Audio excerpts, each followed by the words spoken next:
All right, hello everyone. Welcome to today's live stream with Matt Pietrek from cocktailwonk.com, all about the rum label transparency survey, which we'll get into here in a few minutes. Real quick before we get started, my name is Will Hookinga from Savvy.co.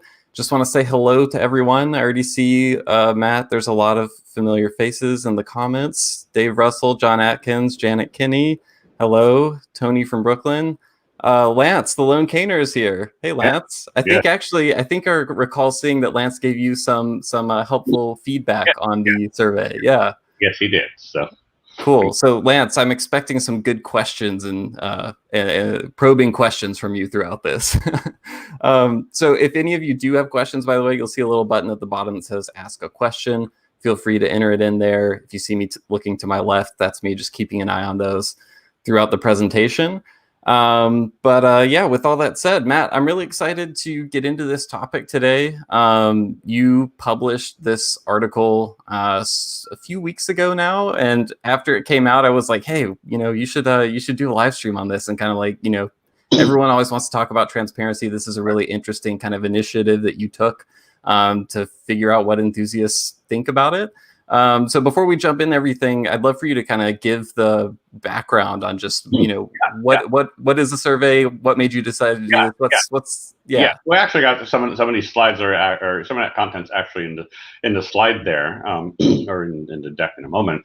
But what I would like to say is, like, normally we were supposed to be doing another WordPress section here. right. We had a producer all lined up, a good one, and then unfortunately there was an incident, and they were not able to do it, and we couldn't find anybody to come in short notice. But we'll be back in just about a week, actually, with Angostura coming Yeah, up. a week from today. Yeah, a week from today. So I'm sort of pinch hitting for myself, I guess here. But yeah, this is something very passionate about. So yeah, why don't you Yeah. start the slide? Okay, so some project background here. And the reality is, it's not really a project. Anybody who knows me and reads what I write knows that I'm very much about elevating rum, that I'm trying to educate people on what premium rum is and why it's a worthy spirit. And a lot of that is the education, the knowledge of problem areas, highlighting good producers, all sorts of things like that. So this has sort of become my mission since I quit my job to do this full time. Is one of my missions is to help elevate the rum category as a whole. It's a good mission to have. Yeah, exactly. It's like I get to drink a lot of rum, and I get to Right. meet a lot of great people. So I've been very lucky in that regard.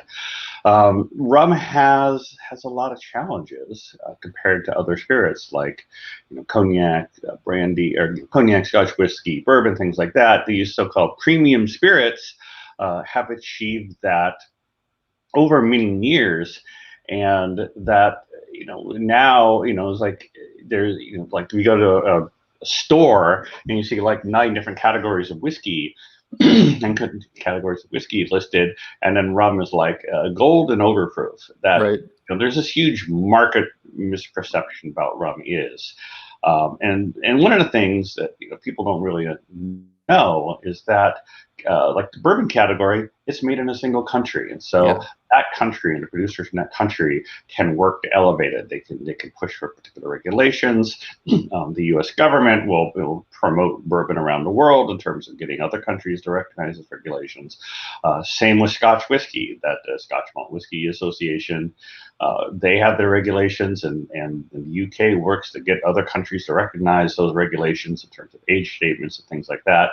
And rum doesn't have that. Rum is made in like probably over 100 countries. I know that rum is made all over, and many of the countries that are big in the rum world, like Jamaica, Barbados, Trinidad, Guyana, France, in terms of Martinique, those countries don't have anywhere near the financial clout or the market presence or the ability to get other countries to sort of recognize those regulations, and so it's perceived of as this wild west and like anything goes, and rum has no rules, which is I was gonna say, I thought just rum had no rules. I thought that yeah, was the exactly. thing. No, exactly. It's like there's we're fighting an uphill battle here, trying to get people to understand that rum is just as great and amazing spirit as these other ones. Mm-hmm. So, and part of that is that, with all these different, players out there and different producers, and some very high-end, very prestigious, and very methodical and upfront about what they do. And then there's all these manufactured rums. We just like buy cheap bulk rum, we throw in some vanilla and some sugar in it, sell as premium rum. And, the general consumer doesn't understand the difference. They don't know any better. They have no foreknowledge to help them figure out, which one is which. Yeah. And so, and so it's an enthusiast. The enthusiasts are sort of leading that charge. People like you and Peter Holland and Ian Burrell and people like that are enthusiasts who are now professionals, somewhat like me. But we're sort of trying to lead that charge. And one way that we do that is we promote knowledge and understanding, and towards that end, we want to know what's in the bottle. We want to understand what it is, and I sort of broadly classify that as transparency. Like, you want to look at the bottle and you want to say, is this a pot stilled rum made in Barbados by the company that actually operated distills, or is it some very light multi-column distilled that was made in one country and bought in another country and whatever. Like, we just want some basic information about these bottles and what's in them. And I kind of labeled it all as transparency, but then I was having a conversation with Von Renwick, who's CEO of Orspa, who I worked with, and part of doing the other Disabi cast. Mm-hmm. But and he made an interesting point that a sort of transparency versus education. That there's some information we want that you could make a legitimate claim, like, this is transparency. This is general purpose consumer transparency. Like, for example, added sugar in a rum is relevant as a nutritional thing because maybe some people are diabetic. Maybe they shouldn't actually drink that. And so there's some information that's transparency so that the consumer can make an educated choice. Then that's separate from what I would call educational. Yeah. Is it pot stilled? Is it molasses based or cane juice based or what have you? Like, it's not a consumer safety issue, but it's something that as an enthusiast, we want to be able to pick up a label and say, like, oh, this is a cane juice rum from, say, Grenada. That's interesting. I want to try it. Because all we have now is labels that tell you about how amazing it is and how it's from a 300-year-old distillery, and you're like, I still don't know anything about what's actually in the bottle, and do I want to drop $50 on this? So I said it's the enthusiasts who are really driving this sort of like understanding more rums and buying more rums and promoting different rums and whatever. It's this whole enthusiast movement, and to help us, it would really help if producers, at least the forward-thinking producers, would share some basic information, and we'll get more into that in just a minute. But yeah, I think it's a really interesting point regarding transparency versus education, because it's something that, like, initially I kind of viewed them as the same thing, but I think the more you think about it and the more you try to like play stuff like this out, like, okay, so what would this actually look like if labels had this information? You start to, or at least for me, I start to see like, well, I see how there are great ways this can serve the enthusiast community, but there's also like another step beyond transparency where like some of it still has to be explained in a way. Like if someone who doesn't know that much about rum but is into spirits sees sugar, like no sugar added on a label, for example, that's transparency. But if they're not aware of the whole sugar issue, then I also feel like that could create, well, why does it say no sugar added? I thought there wasn't sugar, in rum. So there's like an education component that, like, to me still has to be attached to it. And unfortunately, I think a lot of the kind of leading brands out there are like really hammering on education more and more. So, but yeah, I think that's a really interesting distinction of just transparency versus education. Yeah, and I'll just add on to that really quick that unlike a spirit like bourbon, where you can pretty much guarantee, like, okay, this is made in America, but you can guarantee it was probably column distilled.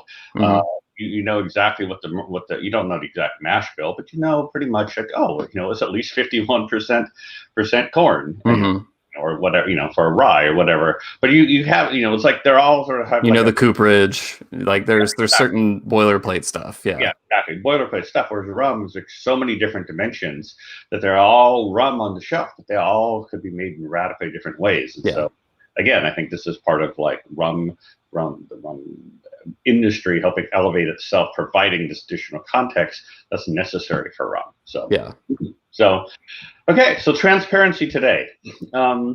Many brands, especially the ones that the enthusiast community, particularly loves, the names from Barbados and Jamaica, they say, we're transparent. Look at our labels. These are amazing labels, and people will look at these labels and they're like, this is great. Like, look here, it's a Hampton Estate. It's 2010. It's this LROK mark, whatever that means. Yeah.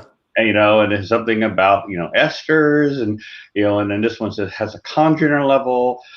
This was the molasses, and there's things like, we claim transparency, and I love the label over there on the right, the Renaissance rum label, which is probably I'm going to make this a little bigger just so people can see all the info on that label, which is the most I've ever seen packed into a space that small. Yeah, no, exactly, and it's more transparent than you'll ever actually see or anywhere else.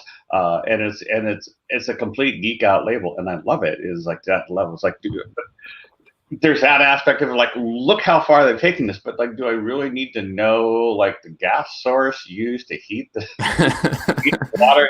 It's really interesting. I don't think this is the way rum label should be, but I think it provides a model of like, here's a direction we could go, that there's sort of this information that a producer is willing to share. Yeah.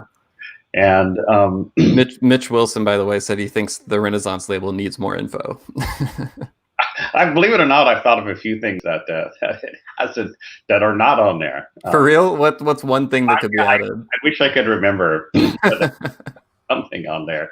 You could. I don't even know if like the molasses, what country it's from. It probably has a country. Okay, molasses source would actually be interesting because that is something that a lot of times is up in the air. Yeah, exactly. I mean, you could have like brie at fermentation. Like you could you can go nuts on the stuff. Right. But the interesting thing as well is like, if you look at the Renaissance label is one producer, and one's in the middle, the Hampton 2010, and then there at the bottom, which I think is Worthy Park, I think. Those are from Habitation Valier Valier. And then the one in the middle is the Plantation Jamaica rum, and they're all pretty transparent, and they all use different terminology. That it's like, if you're a geek, if you're an uber geek, you can look at these labels and you can know, oh yeah, I got it. Okay, that's pot still. It says like, if a label says distillation double retort, great. Oh, okay, I know that's a pot still. Mm-hmm. If you're not an uber geek, you may not know that double retort means pot still. Yeah. So and I think in the article I gave an example, hypothetical example of distillation technology, and one firm says hybrid 6-plate Vendome, and another says artisanal distillation in a copper alembic, and you're like, what, and you're mentally like, okay, you're trying to like convert these down to a common terminology, right? and so there's not a lot of like standardization in terms of terminology used to talk about the same types of equipment or same source material, even sometimes from country to country, which I'm not saying that in a way of like, oh, everything should be standardized exactly, but that's just, I think one of the things you're pointing out is that everyone has like their own ways to talk about the same stuff, sort of. Right, for sure. And I think that a lot of this goes back to my prior 30 years as a software developer, and I was constantly working with basically protocols, specifications. Like the best example I could give is like the web itself, that the HTTP protocol that lets computers all over the world talk to each other, and like your browser made by Apple, read information from a browser that was written by Microsoft or whatever. basic HTTP protocol. At the end of the day, it comes down to like some basic, we're going to call this thing this, we're going to call this thing that, and we call this thing that. And if we all sort of like agree to that basic names of stuff, then you can do the rest. You can do whatever the hell you want. But like if we don't have standardization of some core elements that everybody's doing their own thing, and it's not going to work together. Exactly. And so I come from a world where that's essential. So that's how my brain thinks. I put this together. It's like,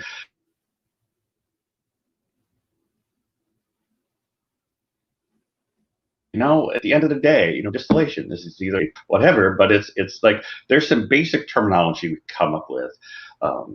And like I said, it's again important for the consumers. Again, as an enthusiast, like I'm holding up, I'm going to hold up this plantation MMW level and this label and this Hampton 2010 label, and I want to try to compare them. Like, how are they, production wise? How are they different? And it's like I can't do an apples to comparison unless I know far more than many people do. So again, let's pick some standard names. Yeah. And just as like an example of that, like I've noticed sometimes labels refer to esters and some revert to volatile compounds. And like, I kind of know the difference, but like if you ask me to explain it off the top of my head right now, I wouldn't be able to give like a satisfying answer. And, I consider myself to be an enthusiast who like reads about this stuff a lot. Even like on some of this stuff, I'm confused sometimes. Right. And but the interesting thing is they're not even the same thing. Like esters and volatiles are not the same thing. Yeah. And we'll actually get to that maybe a little later. But sure. And the genesis of sort of my thinking about this is I was thinking, people like on Reddit and other places, and people are talking about classifications and how to think about rums, and what about, like in the context of tiki, like, the Martin Cate categorization, Cate conditions and what have you. And they go, and, the question is like, okay, I need a blended light multi-column rum. Like, okay, what is that? Okay, so, it's like, and I know what that means because this is what I do day in and day out. Yeah. Or similarly like, okay, well, that's a pure single rum. Well, that's a pure blended rum. Okay, so and I'm thinking, again, this is what I do is I take problems and I just sort of deconstruct them, and I think about them, and it occurred to me that these classifications, like the Gargano, which is this is a graphic that's from the PDF file that's on the Lamasan and Bellier site. Confirmed that it's the most recent one, right? Yes. Luca actually called me the other day. I sent him a message like, "Is this the latest?" And he called. We talked for 20 minutes. So, all about categorization. So, but the point is, and again, it may be hard for people to read the specifics in there. I mean, you can go look at the Lamasan and Bellier site. But essentially, you have these categories like pure single agricole rum, pure single rum, pure single rum, traditional rum, vatted rum, blended, agricole rum. And if you look, and it's kind of hard to tease apart, but if you look at it, it's sort of a grid of essentially on the left side, you see like this is pot, batch distillation in the pot. And it's kind of interesting to note, like the very few Caribbean pot stills look exactly like that. That's a Scottish, that looks more like a Scotch whiskey pot still. Yeah. But anyhow, I mean, so like one dimension is like what sort of distillation, and the distillation is broken down into pot still or pot and or traditional. That's the two columns mean traditional, like a single column or a double column, like a coffee still, a Creole column. So on, and then there's one where it's either one or two column still, like traditional, the traditional column distillation, and then the bottom one is supposed to represent multi-column. So there's one dimension there is the distillation, like the specific sort of overarching distillation technology. And then, as above there's basically sugarcane juice, syrup, and molasses. So the different the base material. The base material, so sugarcane. So in this categorization, from sugarcane is represented by agricole, and by molasses obviously won't be agricole. And then not all cane juice will be agricole. Exactly. And that's actually one of the things we talked to Luca about, because there's the whole issue. Oh, interesting. Yeah, the issue is like, well, that's an EU, from the EU definition, Martinique AOC and agricole must be Yeah, French islands or Madeira, whole other side topic there. that would be a whole other live stream. Exactly, whole other live stream. So yeah, distillation technology, source material, and then people overlook this. This is a critical, interesting part of this, is that it's also the big sort of dividing line there, divides distillery bottlings or maybe independently bottled, where the distillery is named from the ones that the distillery isn't named. So basically, Appleton Estate rum is going to be on the left side. Somebody buys Appleton Estate rum, hypothetically, and then sells it as Jamaican rum, but doesn't say Appleton Estate. Yeah. Then it's has its own sort of categorizations. It can only be called vatted rum or whatever the one above it is. I can't read that. but essentially, it occurred to me that these criteria, like source material, distillation technology, whether there's a distillery's list of them, are essentially a set of discrete informational, bits of information. Mm-hmm. And it occurred to me, like, okay, so I know that pure single rum means this type of distillation. It means this type of source material. It means the distillery's name. And it occurred to me, like, what could we unroll that? Could we unroll that into some different way of expressing that information?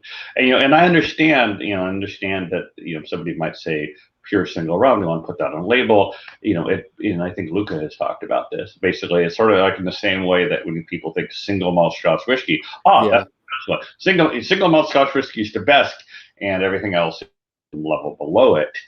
So I get it. You want that instant name recognition, even if the end consumer doesn't necessarily know exactly what single malt Scotch whiskey entails. They at least associate that with quality. Yeah, it's like packaging characteristics around one term. So instead of explaining every detail, you see one thing and you kind of get what it means. Right. Except sometimes it's hard to know what something actually means without everything listed out. Exactly. And it's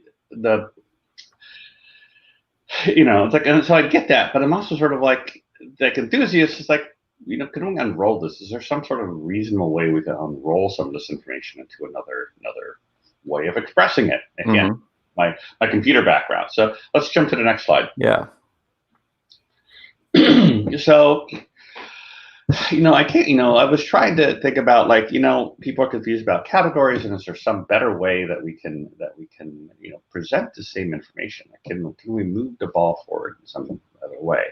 And it occurred to me that, if there was an easy solution to this, we would have figured it out already. Sure. We're still thinking about classification categories. We're still debating what they mean or how useful they are.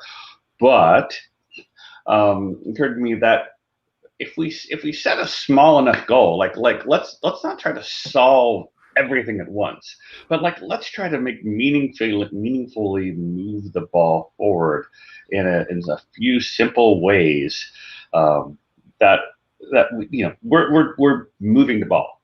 Yeah.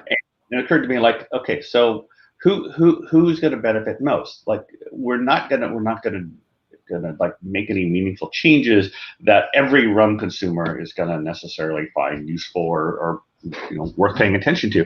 But us enthusiasts, we love this stuff. Like, this is, we're the ones out there buying all the rums, talking about the rums, sharing the rums, discussing the rums. Like, we love this stuff, and we're the people who are bringing more people into the fold. Right. So, kind of driving the conversation at the enthusiast level when it comes to spirits enthusiasts. Exactly. And we're the ones who are we're a much smaller group. So we're a much smaller group that we can say, let's focus on them, because they're the ones who are going to turn around and evangelize it to a broader audience there. And so, I was thinking about, okay, let's focus on the enthusiasts. What would they have? We have the Gargano classification, and now there's the Whiskey Exchange classification is out there as well. I forgot about that one. Yeah, it's in something I just wrote up. But there's these classifications out there, and then there's gold and medium, all these classifications, and they're all just wrapped up around, well, what does that mean exactly?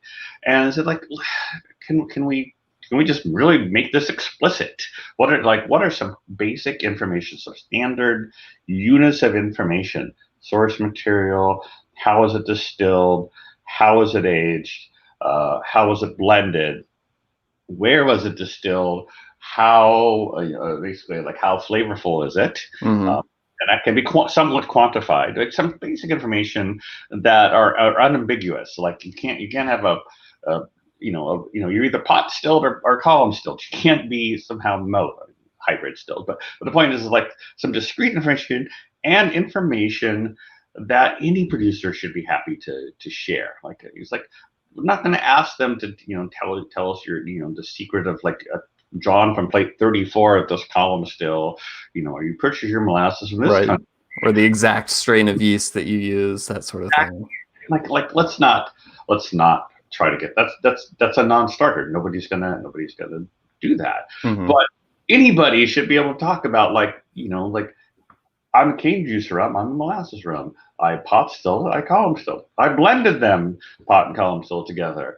I aged it for this long. I did it in ex-bourbon barrels. Like this sort of information that, like I said, as somebody who writes an incredible amount of rum and distilleries, like it's almost like a checklist for me of like basic production details that I just intrinsically think about, these production details.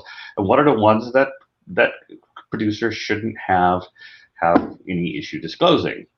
And a lot of times those types of details that you mentioned are things that many producers already freely discuss or talk about, but there's not like an easy way to find them out necessarily, like on the bottle or on the website. You like have to like attend one of the WORSPA live streams or something like that to find out some of this stuff. Yeah, or a brand, like a brand manager told me, oh yeah, they use X sherry cask.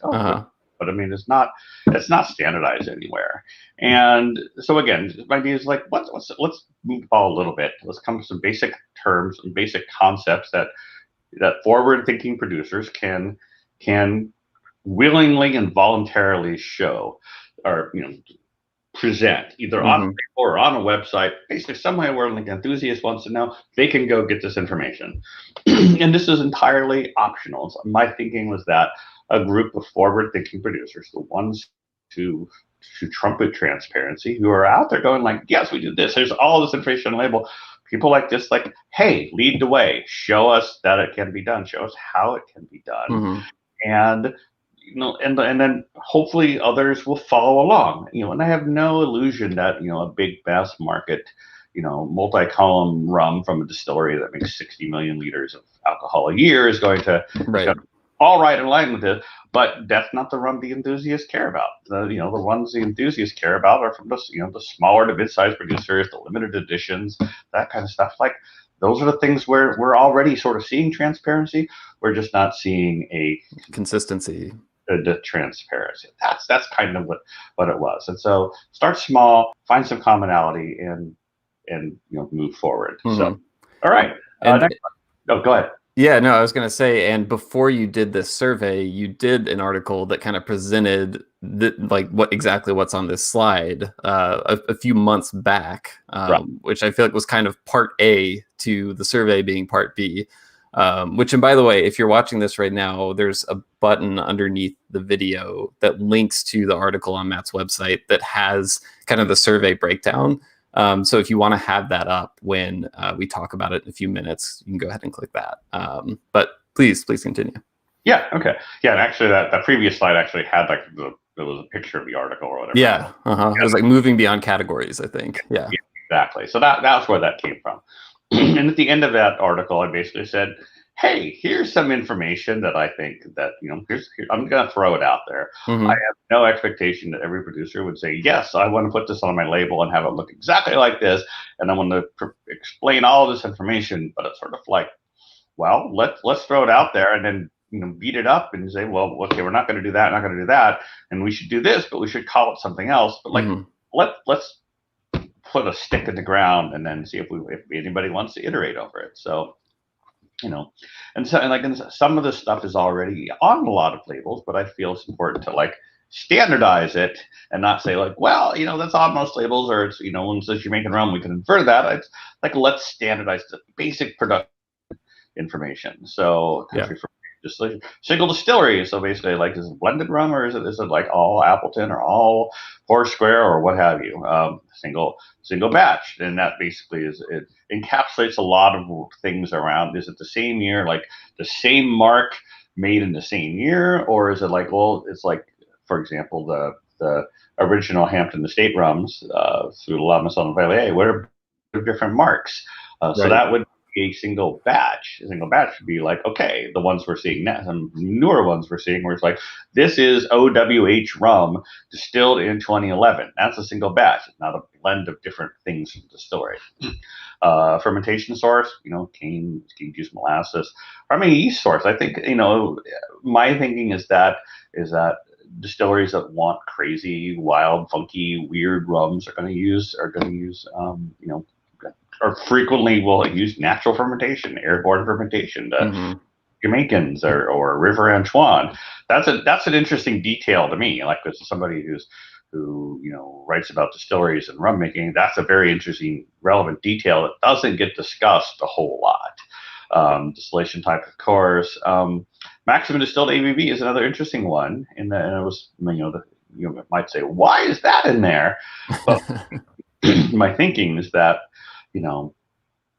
if you're going to say, like, well, yes, it's continuously stilled, it's like, okay, there's a column still. Does that mean it was in a traditional column still, like was it a traditional column still? Like, Martinique only allows going up to between 65 and 75% ABV. Right, it's not coming off at like 94 or anything like that. 95 or whatever.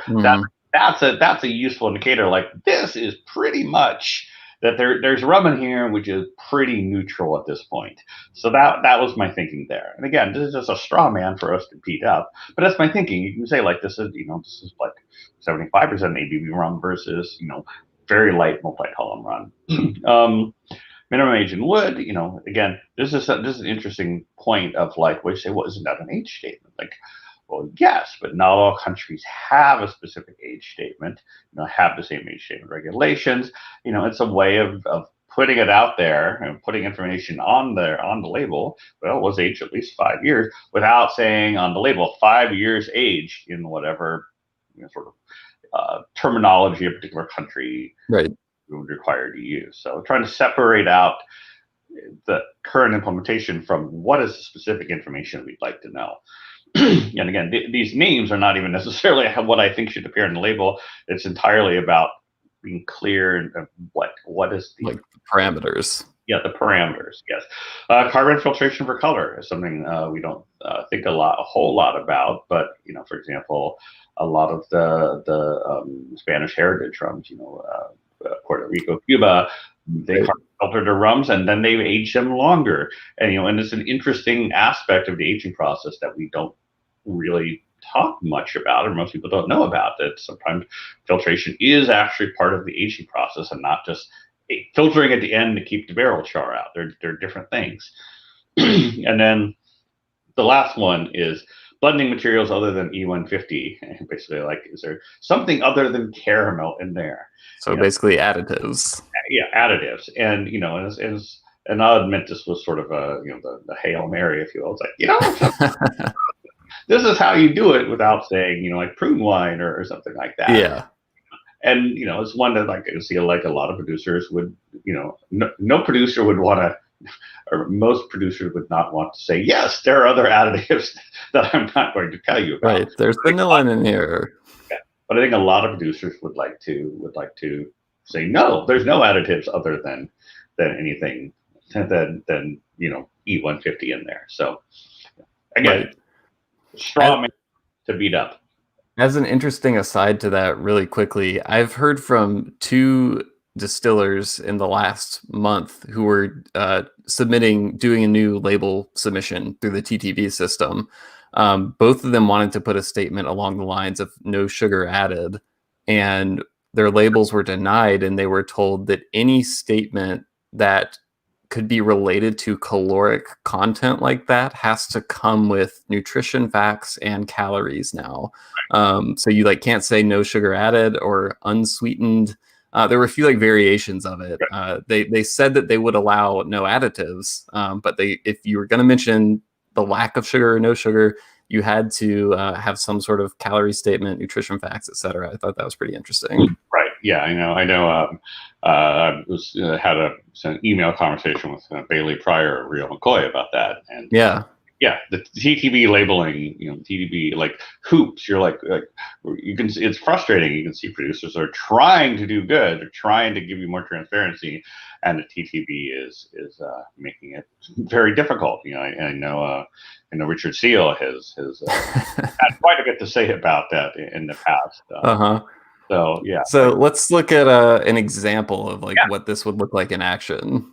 So this is just and there's in the original article there's several more of this, but this is an example of I'm just thinking, for example, a Hampton Estate rum, just could represent probably one of the Hampton Estate rums from Lamason Velier out there. Jamaican. It's one distillery. So the single batch there, so that might have been the original Hampton Estate, where it was a blend of different marks.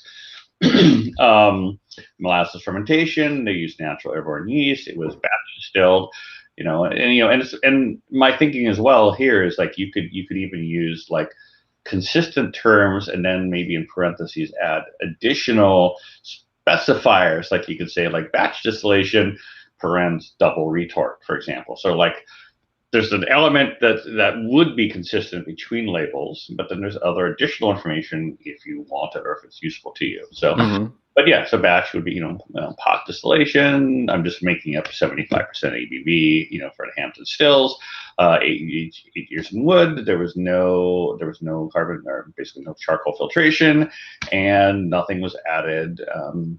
Nothing was added to it. Yeah.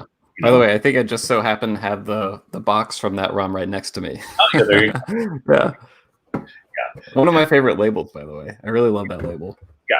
Yeah. It's I have a couple of those as well. If I remember correctly, on that label, it doesn't say a specific. Could be wrong. It doesn't list the specific marks. No, it doesn't.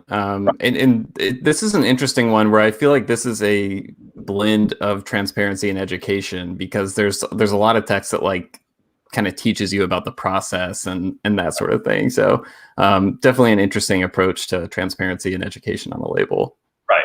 And I think, and actually, now that I think about it, I would almost add transparency, education, and marketing, because this is what there's. So some of these label descriptions are you can see they're adding their sort of visual flourish to it. This sort of it says the high esters art is on there. Yeah. So you're selling the process, which they should. It's very special. Yeah, exactly. And so it's you can create, instead of doing a grid like this, you could make a very nice set of paragraphs that would explain all of these things in words. And again, you as an informed enthusiast can go through and read the text and go oh, okay, that means this means this. I can look at these things and know what's being said. But for somebody who's a notch below that, you're okay, I'm just want to know pot still. I'm trying to say this Hampton rum and this Appleton rum, and they both pot still or not. That there's a natural tendency for making labels to want to use every inch to sort of play up, something that you think makes this rum special or implies high value from it. And I'm not saying you shouldn't do it, but I'm also saying that take extreme, where you get this my distillation is artisanal distillation in a copper alembic, which sounds great, and mine is but you're sort of that marketing spin on things in the transparency disclosure. Detracts from the apples to apples comparability of stuff. Yeah, I don't think it's a mutually exclusive thing to where it's you can either be transparent and have the information, or you can have the flowery marketing language. I think there's a way that producers can figure out a happy medium. And I do think this is an interesting example of that. Plus, it has alligators on the logo label, which is always cool. Yeah, and my thinking is that.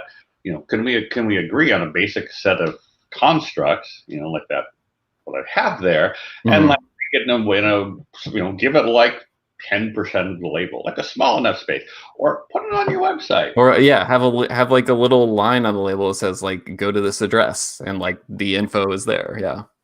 basically somewhere have the basic information kind of stripped of all the flowery stuff, and maybe it's just a small portion label, maybe it's on a website. There are ways to do it, and actually, we'll look at some ones that did a pretty good job of it later in the presentation. Yeah. Anyhow, so this is an example of using my original proposal from the first article. So next slide. Okay. Now we're to the survey. Yeah, now we're to the survey. So then one day I had been playing around with Google Forms, and as one does. Yeah, one does. I have other. Yeah, there were other. Having some fun with Google Forms. Exactly. Well, there was another project I was working on as well, and I'm like, oh, yeah, pretty cool. And I'm like, well, and I had a cocktail. And, this would actually, would be an interesting approach to see what consumer or enthusiast sentiment is. Right. And again, my thinking is like, I don't care about the general consumer here. I want to know what the enthusiasts are, like the people, the denizens of the forums, the Ministry of Rum, and like, what do they want? Like, what, right. like here's an opportunity to hear, let them say, like, if you were designing a label, if you owned a rum label or designing a label, what would you want on there? Yeah. And so, obviously there's some stuff that's pretty much on every label, like, hopefully the country or any rum that an enthusiast would buy, it's a Jamaican rum, it's got an age statement, it's like, what distillery. But I wanted ABV.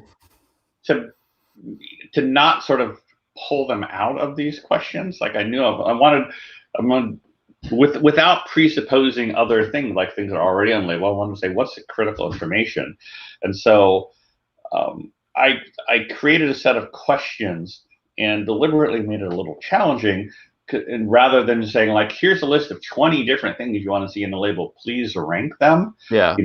Could have done that, but I'm pretty sure that the end result would have been fairly predictable. Like, out of these 20 items, what are the 5 things that are most important? Like, I want to know where it was distilled. I want to know cane juice molasses. I want to know what the age. Like, it would have worked, but I didn't think it would be terribly illuminating. And so I designed a set of questions. Yeah, not too insightful. Yeah, to give me a little more insight, to separate out the different production aspects, so that a preference for knowing, something about the aging process didn't basically cause something else important to just be lost because it just didn't happen to be in the in the right category. So I created a question specifically like this, and I basically focused on them around like who and where is it made. Parameters around fermentation, slide on fermentation, slide on distillation, slide on aging, question and aging, question on blending. And, I went in full well realizing that, I probably could have predicted like the first choice in every one of these things. But I also made all of the questions, and all but one, all the questions, you had to pick a second and sometimes a third choice, but there are always more questions than that. Right. There's 4 options to select, but you have to rank the first and second most important to you. Exactly. And there's I could have made well, now you have to rank within each question, and it's sort of like, okay, I don't want somebody that have to spend 20 minutes filling out the starting thing. Yeah. That's yet more data than I then have to process and analyze, whatever. It is entirely informal, entirely what can I throw together in an hour that's going to provide some useful data, and that doesn't have me doing Excel spreadsheets for days and days and days. So I looked at this. It seemed like you kind of wanted to get like a feeling for what enthusiasts think, not necessarily like super scientific, peer-reviewed, professional data science. It was more like, hey, let's check the pulse on like how rum geeks want their what information would they choose to be on labels if they had deciding power. Exactly. I wanted to be like, you can answer this in like 5 minutes, hopefully. Right. So and I think that's a great observation that I had thought of. So I put the survey on there and I let it run for 5 days or so. We collected 344 data points, more but that's what we got. So that's what I got. So that's what I worked off of. And I feel like I may be remembering this incorrectly, but I I know at some point you posted about the survey on Reddit, and I feel like you did it once before you actually posted the survey, like getting feedback on the questions. Maybe am I remembering? Am I remembering that right? Don't. The reason I was bringing it up because I was interested to know if you got any feedback from people before you put the survey out there, because I was interested to know, like, Right. what did people have suggestions? Were they like, yeah, I think this is a good way to do it, or like, did they try to sway you on doing it differently, that kind of thing? No, and if anything, it was probably if it was prior to the survey, it was just me in my head, sort of like ruminating on the question, and maybe that post and the answer to that post helped propel me to actually do this. Yeah. But I don't actually remember. You post, you make a lot of posts online, so I do. All right, next slide. The first question was, please rank the 2 most important details you'd like rum label to include for transparency. And this is the who and the where. So country of fermentation is a one distillery, and again, it's distinct from which distillery. It's like it's one distillery, or it's a blend of distilleries, independent of it's Hampton Estate, for example. Right. Single batch, and again, by that I meant it's Hampton LROK rum distilled in 2011, not something like Appleton 12, which is this ever evolving series of years and different marks. Mm-hmm. That it's basically a pure representation. A single batch basically be like, this is rum made in the simplest way possible. Like, yeah. Put it in a barrel. We took it out of the barrel, put it in the bottle. So, single batch, and then that one was like bottled by producing distillery, and that one may be confusing to people. But the idea, and actually I had some great feedback of like, what does that mean exactly? Hmm.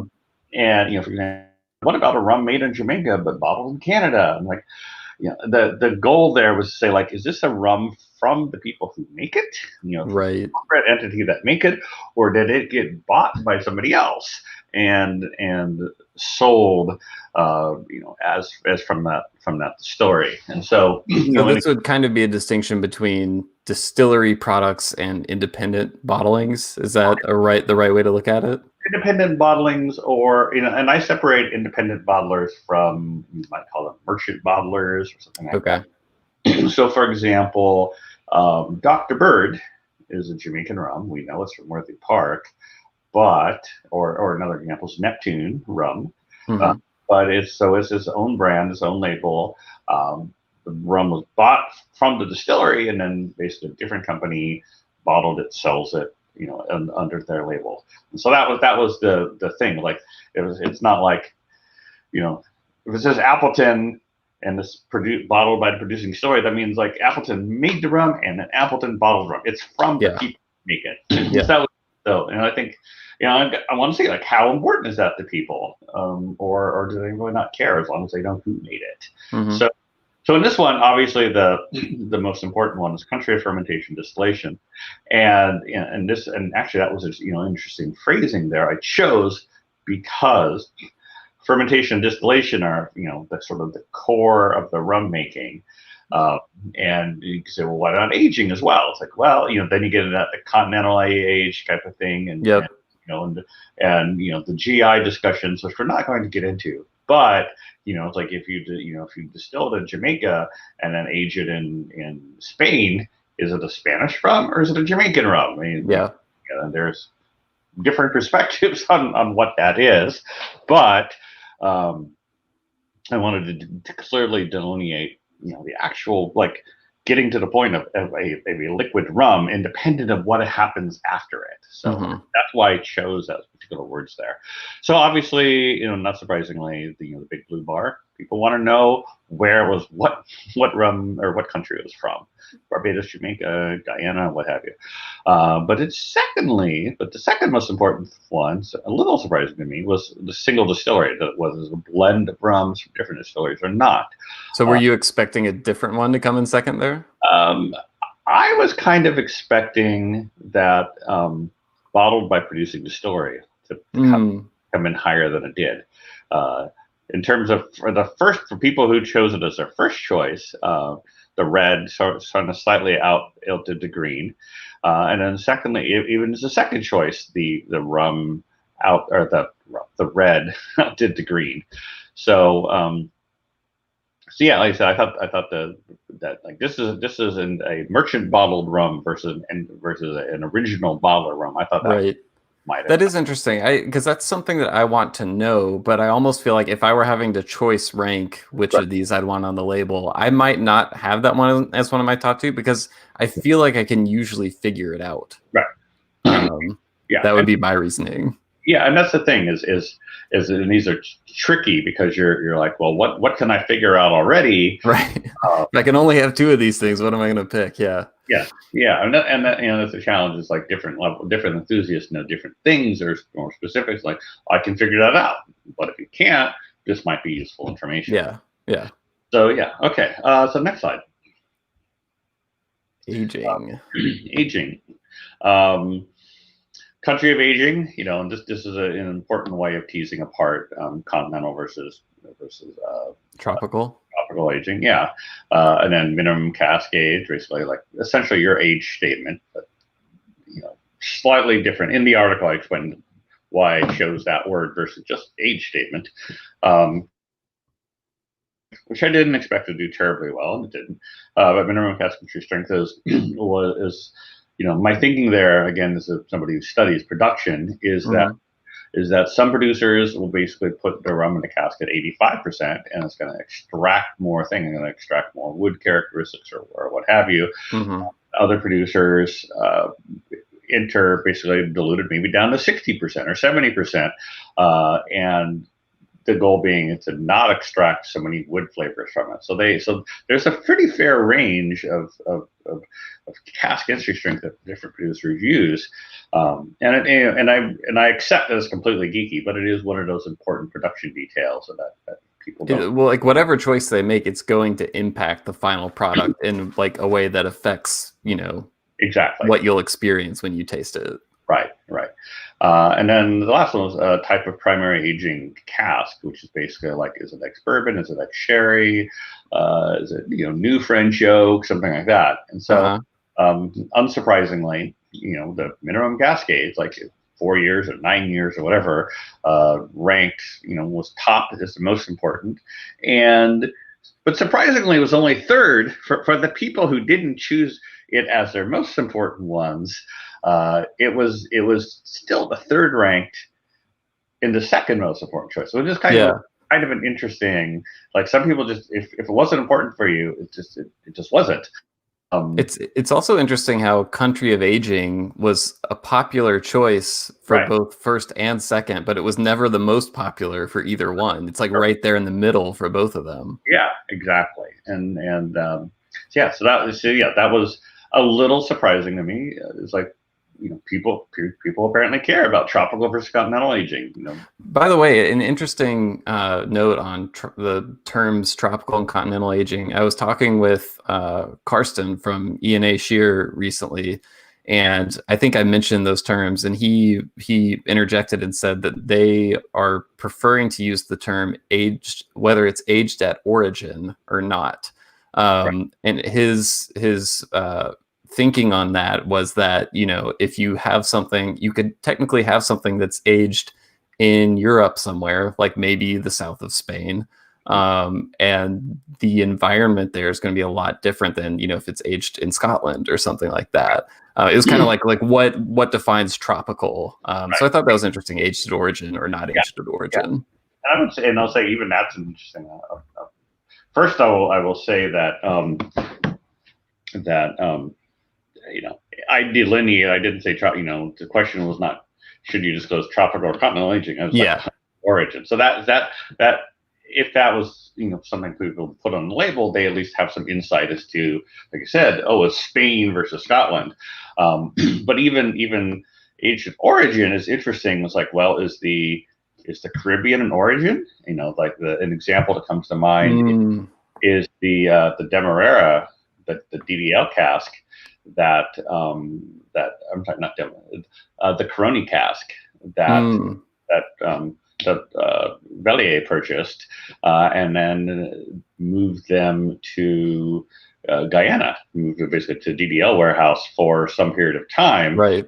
So the different country, but both in the Caribbean, but like not terribly dissimilar environment. Mm-hmm. But technically, you can say that one wasn't aged at origin. Right.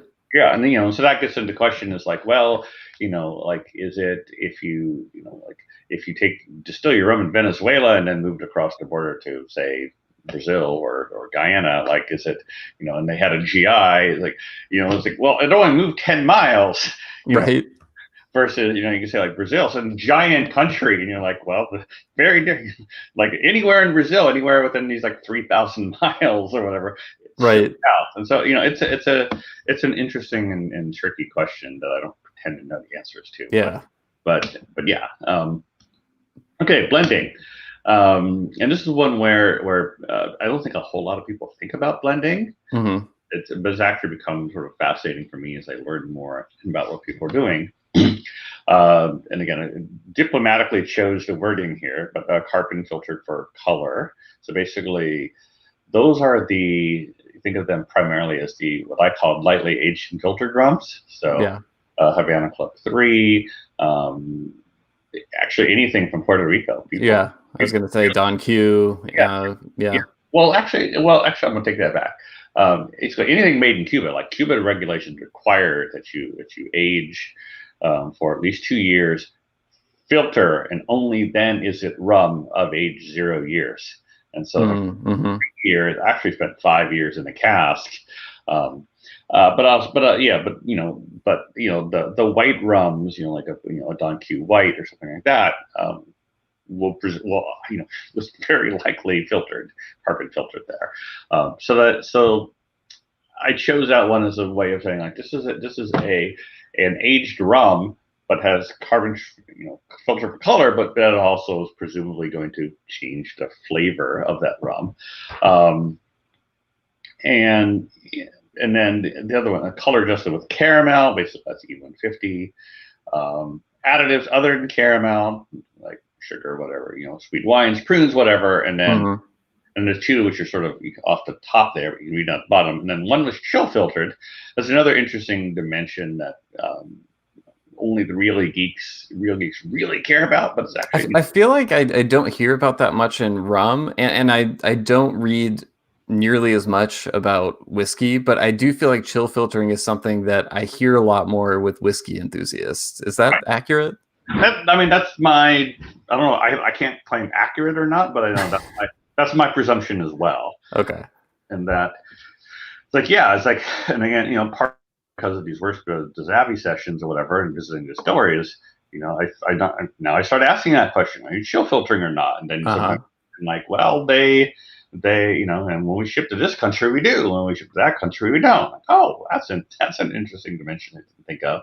A thing that's sort of an interesting side story that it brings to mind was when I interviewed Charles Tobias and wrote my interview with him. He told me, like, he was just like blending. He didn't know anything about rum making or spirit making, but he bought the rum, blended the very first batch of pussers in the world and shipped it up here to America, and immediately it started fluctuating. Wow. So there's no idea, like, oh, this is going to happen. And so apparently Darnell Ward of Mountain Gay is like, oh, that's what's happening. Come over to Barbados, I'll explain it to you and show you how to fix that. So, but yeah, it actually is an important, chill filtering will remove flavors, that to some degree, and that you can chill filter different color or different flavor or different temperature levels. Yeah, it is an interesting dimension that people don't think about. And then the last one is single mark blend of marks. Which sort of is related to one of the earlier questions: is it like a single rum versus a blend of rum? Yeah. Non-surprisingly to anybody who plays around this, the number one answer was, I want to know if there's anything other than caramel in there. Like, I want to know if this sweet. I didn't.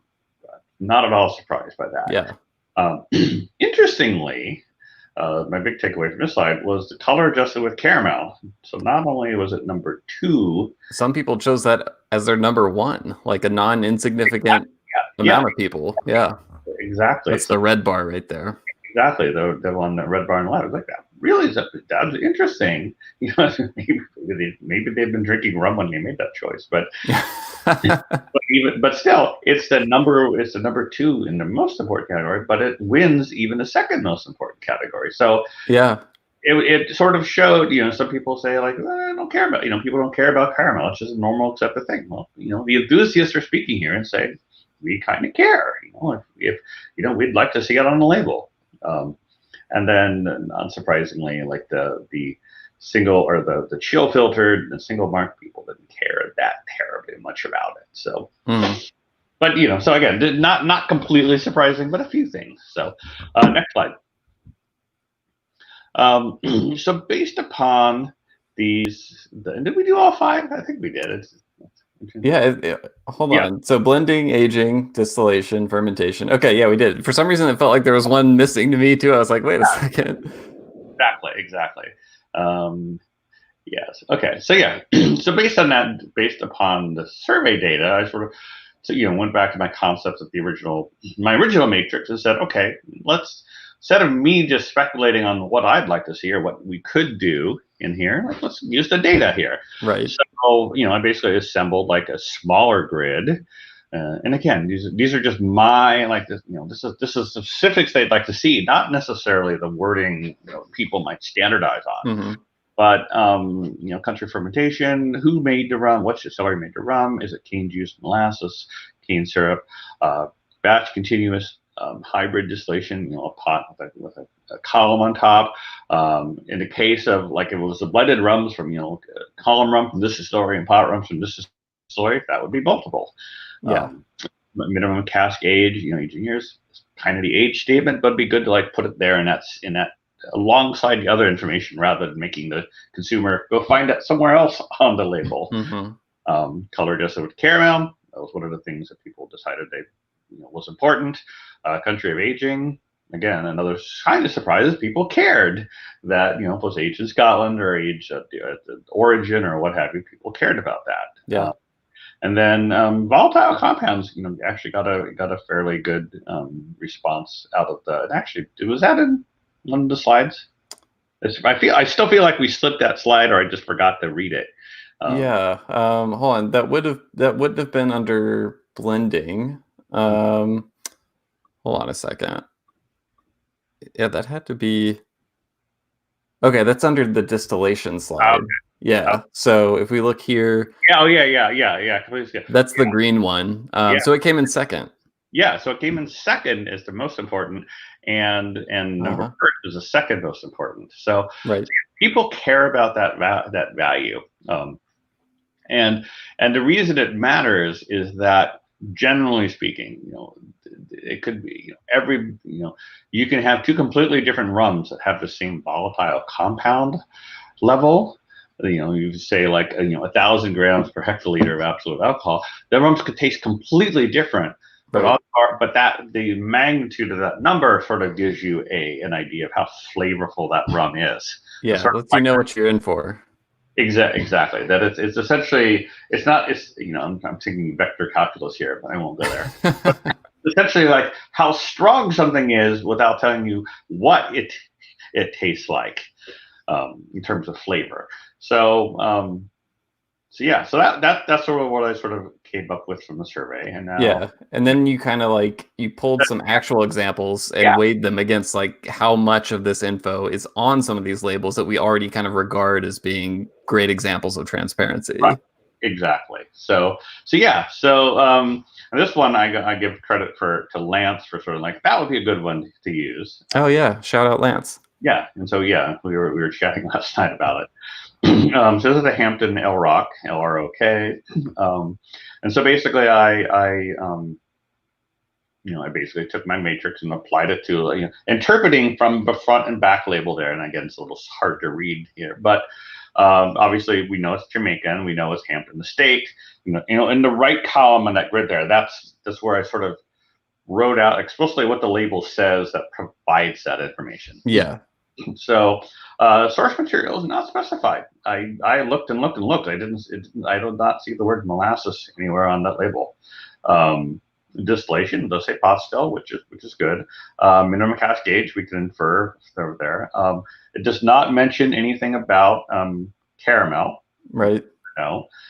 Country of aging is like we can infer, it's not explicit, but we can infer it from fully matured at distillery. That would be Karsten's, aged at origin. Uh-huh. And then the last one. This one's interesting because I'm looking at the label on the back, and it does say with an ester concentration at distillation of 300 to 400 grams per. What is that? What does the H stand for? I always forget. Hectoliters. So hectoliter. Okay. Hectoliters, 100 liters. Okay. Yeah, which is about 25 gallons. So it mentions that at distillation, but you have not specified. Why is that? Right. So the reason for this is that the whole terminology around esters and congeners and volatile compounds is people can without realizing it merge the different concepts together, and so. For example, specifically, Jamaican rums tend to use esters. That specifically refers to ethyl acetate. Okay.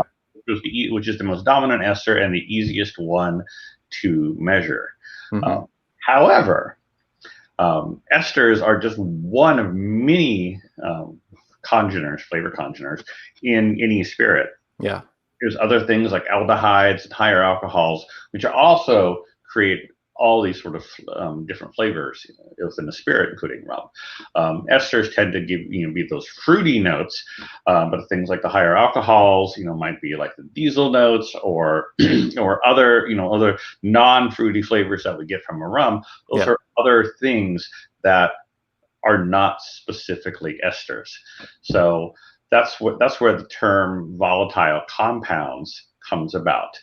You may sometimes hear them called congeners as well. Congeners are technically, based on my reading and understanding, congeners are anything that's not water and ethanol. So anything that's not basically the water content and the ethanol content, anything technically is a congener. This is sort of outside of those two things. That's conceptually distinct from volatile compounds, which are compounds which can actually be volatiles, basically turn into vapor, which you could potentially smell with your nose. And that's and that gets into flavor science about like the flavors that you pick up by smelling versus the flavors you only get on your tongue. So the things that you get in your mouth are tend to be semi-volatile or non-volatile compounds, whereas the things that are aromas are volatile compounds. Sugar, for example, is not a volatile compound. Sugar will not. That's why sugar doesn't pass through a still, because it doesn't vaporize and pass through the still. So that's a non-volatile. But it would still technically could be a congener. So there's some distinctions there. Yeah, there are different words that have different meanings, and people just tend to like look at a number and assume they're all the same. Yeah.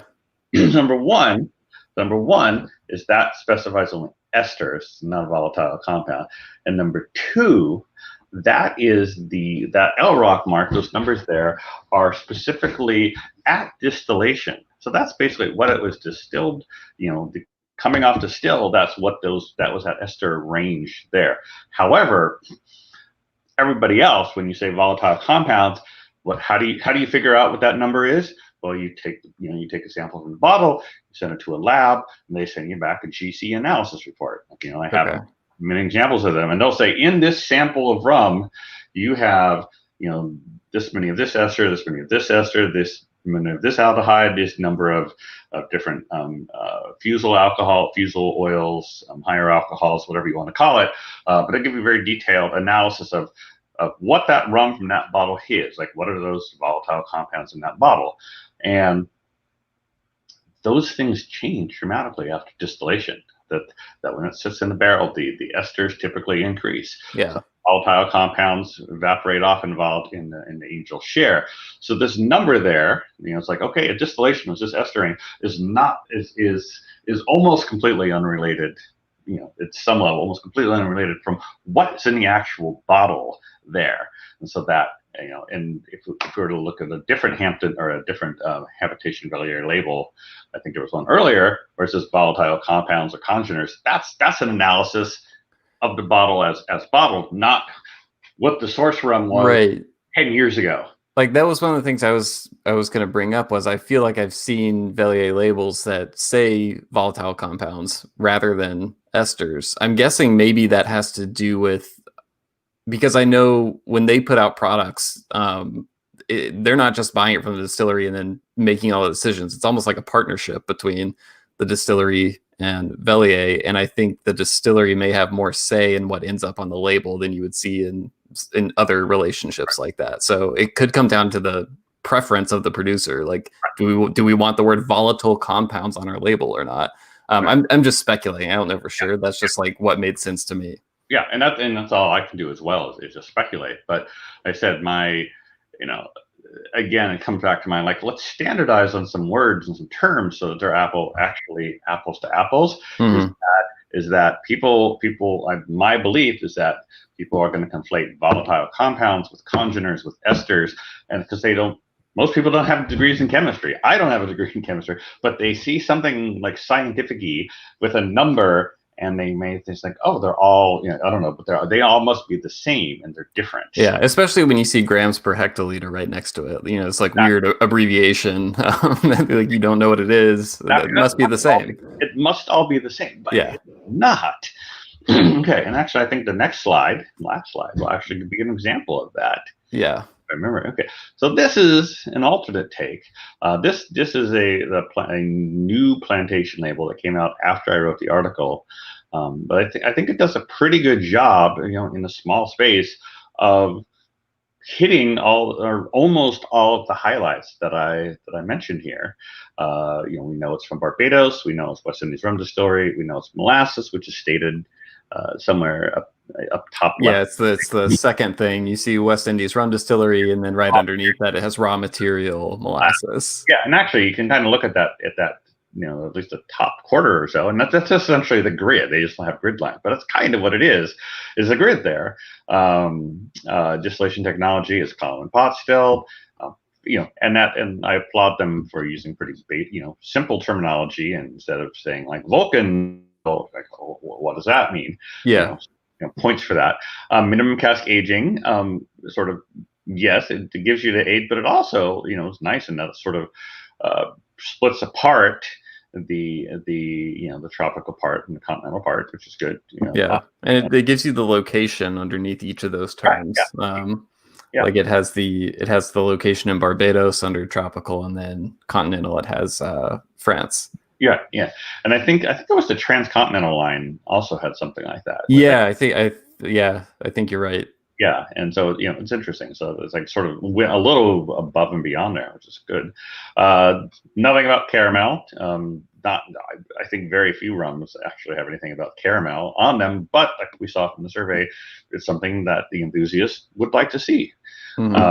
Country of aging, it says tropical continental, which is we talked about already, and then they have volatile compounds is 306. Now, if I remember correctly, there on sort of the very right side of the label, in the middle there, they have esters, and then they have volatile compounds. Right. And this is, but it's still unclear here. Like I don't know. Like at esters 120, is that what the rum was distilled to? Is that sort of like after aging? Yeah. After aging and before aging, but they do. It is distinct. Esters is distinct from volatile compounds. Right. Esters are one part, are a volatile compound, but not the entire volatile compound. So it's sort of an illustration of 306 grams of volatile compounds, only a third of them are esters. So it sort of gives you an idea of how important these other things are. Right. So, it almost kind of reminds me of like the way it's laid out here, because I think a lot of times when we see the proposed matrix you had, it looks like, how could someone fit this on a label? But the way it's done here, it almost reminds me of just like the nutrition facts section on, something you'd buy at the store. Right, exactly, and I intrinsically realize that marketing people want to like this is boring. Like, let's make something more, let's jazz it up and make it more exciting. But I think in a small spot on label like this, like the entire plantation label here is much larger than this. It actually fits in a this is like just like the right hand 15% of the label or so. You squeeze a lot of information in there. Or like I said, put it on a website, but like just provide the information in a consistent way. I don't care how. I don't care what wording. I would just like to see like some producer take the lead and say, this is what we're doing. Like, this is what the enthusiasts want. This is what we're doing. We have no issue telling you these things. And then other ones, will hopefully come along. So. Yeah, it's definitely interesting. Vaughn Renwick from Worspo, who you mentioned earlier, actually commented in the chat. He said, I think it comes down to what bottlers think is important. It's a moving target. As awareness increases, so does the demand for more information, a natural progression. Right. Absolutely. So yeah, so that's 75 minutes of me babbling. Awesome. And yeah, like I said, the link to the whole breakdown is right there underneath the video. Obviously you can get a lot more information. I also encourage you to go back and read the other article we mentioned, the Moving Beyond Categories one.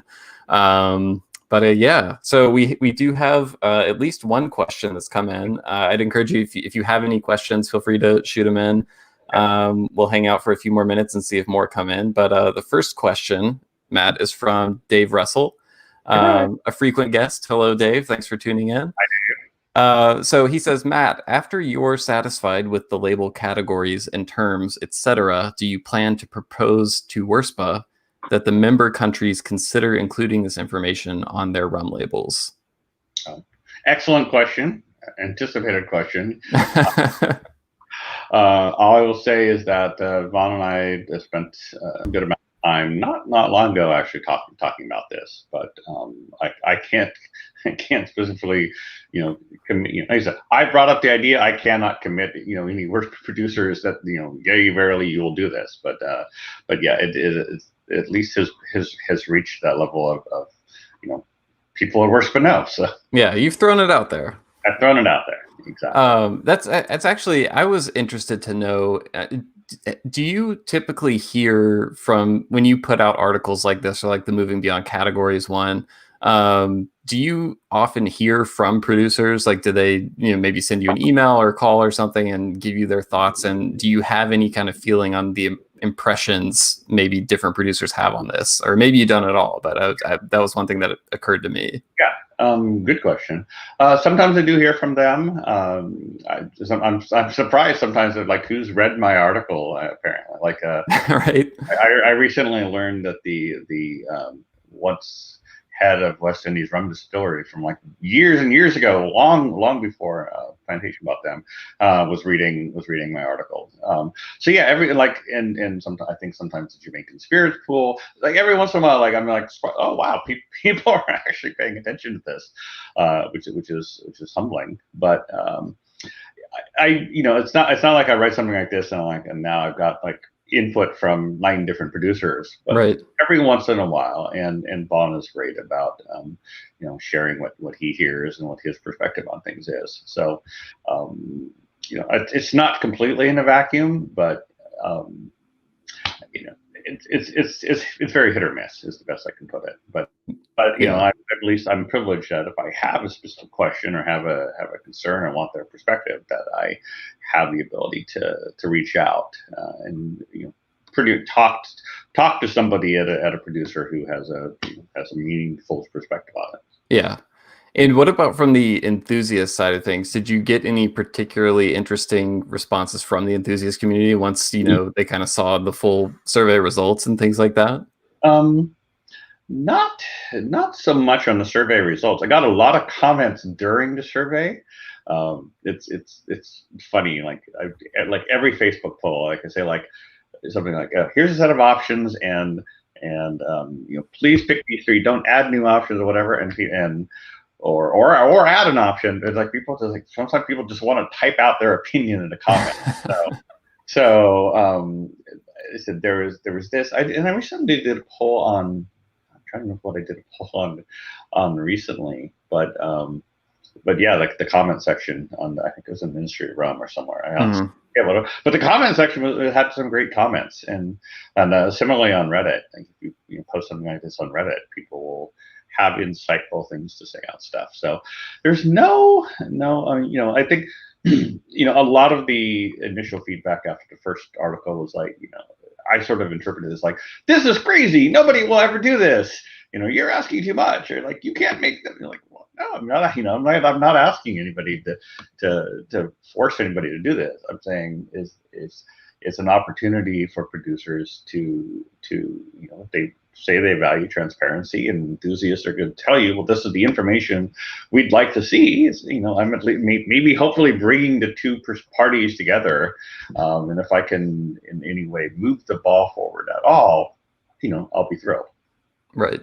It's a way of putting the information out there. Yeah, and I think the thing that gets lost is, people say, well, we're already transparent. We already have all the information on the label. But I do think let's agree on some basic terms first that so that again, it's the apples, think about the apples to apples comparison. Like, yeah.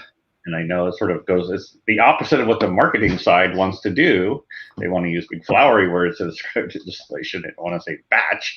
But, again, it's like if your goal is to let people do apples to apples comparisons and let an enthusiast meaningfully compare, like this rum is something I'm more interested in because all the information is what I'm looking for. And, I think that's an important part of it.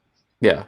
And I think people sort of like skim right past that. But they said as somebody who worked in software for 30 years, like these little details which are critical to actually making something successful, rather than like we tried it and it just went off the rails. Yeah. So. Anything you learned from this that you're planning to follow up on? Like, do you see did it spring any new ideas of like other questions to ask? Like, do you see doing another survey in the future? Anything like that?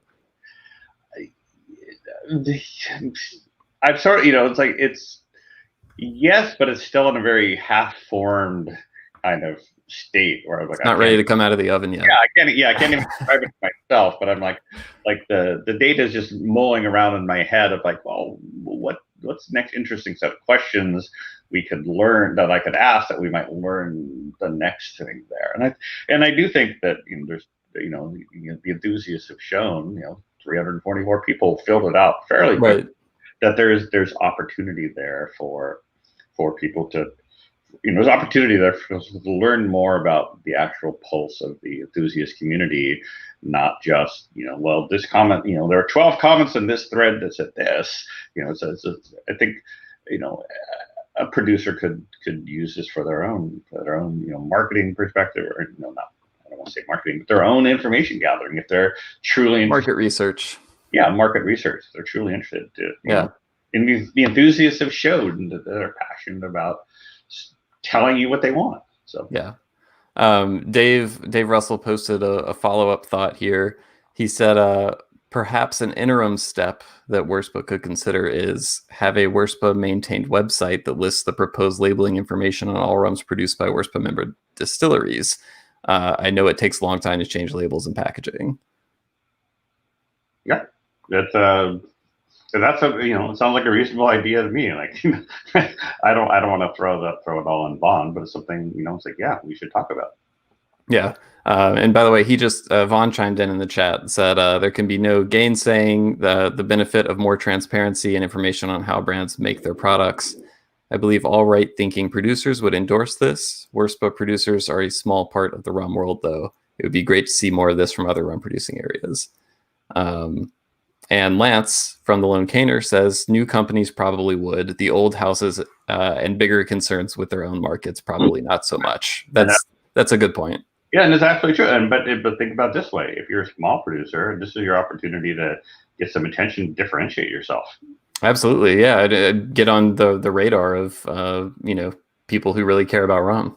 Right. Yeah. I mean, it's sort of interesting. Like I've noticed when I post like TTB label approvals, like every once in a while, the big producers are like, please don't do that. Like, And the little ones are like, please, like, yes, like, thank you. Like, any publicity is good publicity. Like, anything to differentiate ourselves from the noise. So you know, said it's. I have no belief that we're going to get it all the top 10 rum producers that put this on all of their labels. But like I said, it's an opportunity for the little guys or the smaller ones or the more forward thinking ones to actually like put their money where their mouth is. Yeah. And another interesting point from Ray Dines in the chat just now, and I think this somewhat gets into GIs, which is a whole other piece of this conversation that at 90 minutes in, we haven't even had time to get into that. But he says one interesting thing I noted on the plantation label was product of Barbados.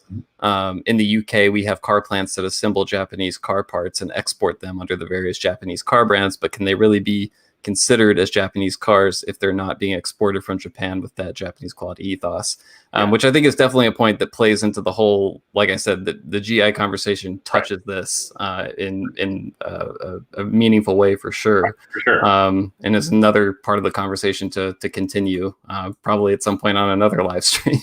Yeah, this is great. Thank you for everyone for submitting so many great thoughts and questions. Matt, this was really cool to see put together and to get to learn more about the process and everything. But anything to add before we go?